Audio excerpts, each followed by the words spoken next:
Hello అండి, welcome to Shiva fabs. ఈరోజు మీకు ట్యాక్స్కి సంబంధించిన చిన్న విషయం చెప్తానండి. ఎందుకంటే రోజులో కనీసం 4-5 కన్నా ఈ విషయం చెప్పాల్సి వస్తుంది. మేము బిల్ ఇచ్చినప్పుడు చాలామంది కస్టమర్లు అడుగుతారు, మేము ట్యాక్స్ ఎందుకు కట్టాలండి, అది వ్యాపారస్తులు కదా కట్టాలంటారు. యాక్చువల్గా వచ్చి వ్యాపారస్తులే కడతాడండి, కానీ అది కస్టమర్ నుండి వసూలు చేస్తారండి. ఆ ట్యాక్స్ వసూలు చేసి అది గవర్నమెంట్కి ఇస్తారండి. అంత ఎందుకండి, మనం చిన్న బిస్కెట్ ప్యాకెట్ కొన్నా సరే, లేకపోతే 200 రూపాయల ఆయిల్ ప్యాకెట్ కొన్నా దాని మీద ఇంక్లూడింగ్ ఆఫ్ ఆల్ ట్యాక్స్ అంటారు కదండి. సో అన్నీ ఎవరైనా సరే, ఏ వస్తువు అయినా సరే ట్యాక్స్తో కలిపే కడతారండి.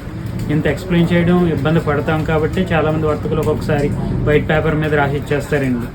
సపోజ్ 105 రూపాయలు వస్తువు కొన్నారనుకోండి, వైట్ పేపర్ మీద 105 అని ఇచ్చేస్తాం, కానీ తర్వాత బిల్లు 100 రూపాయలు వస్తువు వాల్యూ, కింద ట్యాక్స్ వచ్చి 5 రూపాయలు అని చెప్పి రాసి అది గవర్నమెంట్కి సబ్మిట్ చేస్తామండి. అంతే తప్ప ఎవరు కూడా విడిగా మీ దగ్గర ట్యాక్స్ వసూలు చేసి వాళ్ళ పాకెట్లో పెట్టుకోరండి. వసూలు చేయాలి, అది గవర్నమెంట్ రూల్, అది లీగల్ కూడా. అది తీసుకుని గవర్నమెంట్కి ఇస్తామండి. Thank you very much.